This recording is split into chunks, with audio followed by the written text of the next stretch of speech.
ministro Gilmar Mendes do STF determinou que somente a Procuradoria-Geral da República é quem pode apresentar pedido de impeachment contra ministros da Corte, que era, enfim, liberado, vamos dizer assim, né, para todo cidadão que assim quisesse. Ele também estabeleceu que é necessária a maioria de 2/3, tanto para a abertura do processo quanto para sua aprovação, ou seja, exigindo um quórum mais qualificado para que isso avance no Senado, o impeachment de um ministro do Supremo Tribunal Federal, né? O que ele pegou, na verdade, no entendimento dele, né, Andreasa, foi que a lei de impeachment não foi coberta pela Constituição de 88, que veio depois. E hoje a lei dos crimes de responsabilidade prevê que qualquer cidadão, como eu falei, possa apresentar denúncias ao Senado contra os ministros do STF, contra o Procurador-Geral da República, e que é exigida a maioria simples para receber e aprovar esses pedidos. A nova decisão é provisória, ainda vai ser analisada por todos os ministros do STF, não querendo defender ninguém, mas só fazendo um parêntese antes do seu comentário, né, Andreasa? Também não é que o ministro pegou e falou, vou decidir isso, né? Ele foi provocado. Ele estava tomou essas decisões em duas ações apresentadas, uma pelo Partido Solidariedade, a outra pela Associação dos Magistrados Brasileiros. Não agiu de ofício, agiu provocado, pelo menos isso. Quero dizer o seguinte aqui para vocês. O impeachment do presidente da República, o impeachment de um presidente da República pode ser deflagrado pela palavra, pela manifestação de um cidadão.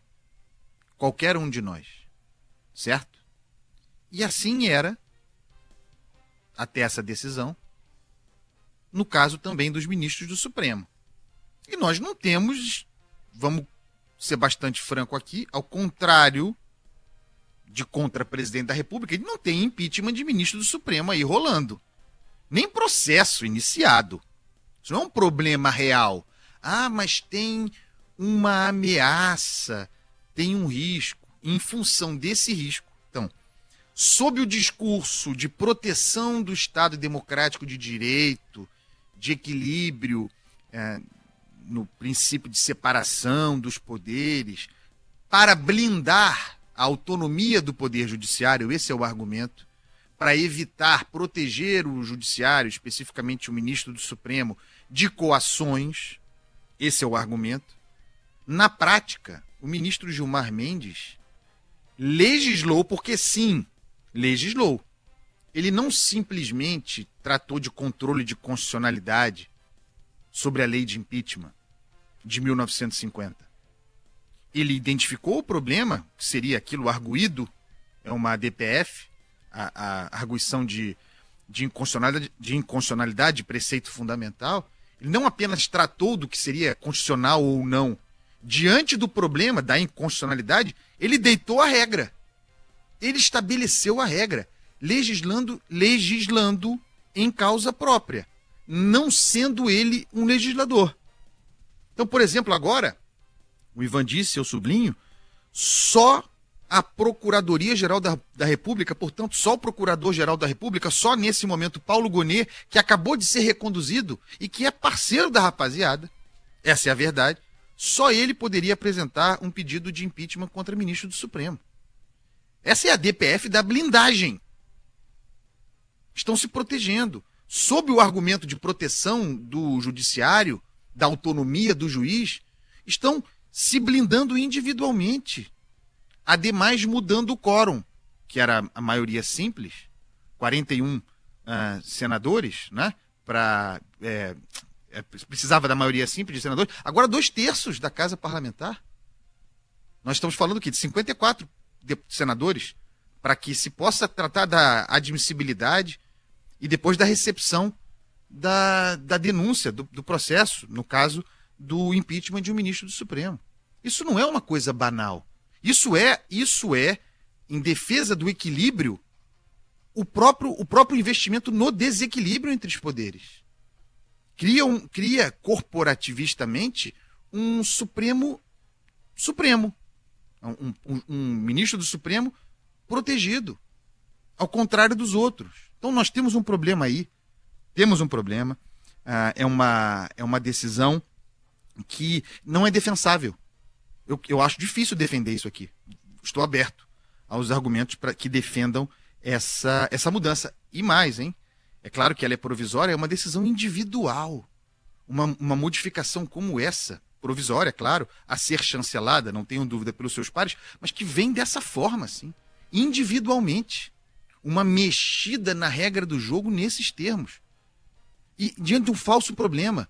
Porque não existe, cara, não existe processo de impeachment contra ministro do Supremo. Ah, mas é que Bolsonaro quer formar maioria no Senado a partir de 2026 para aí tentar fazer impeachment de ministro do Supremo. É a isso que se está reagindo. E aí, Querem comentar? só uma dúvida que eu não sei se vocês teriam essa resposta. Diante que o plenário concorde com Gilmar Mendes, o que muito provavelmente deve acontecer, qual seria a saída jurídica para que isso não valha?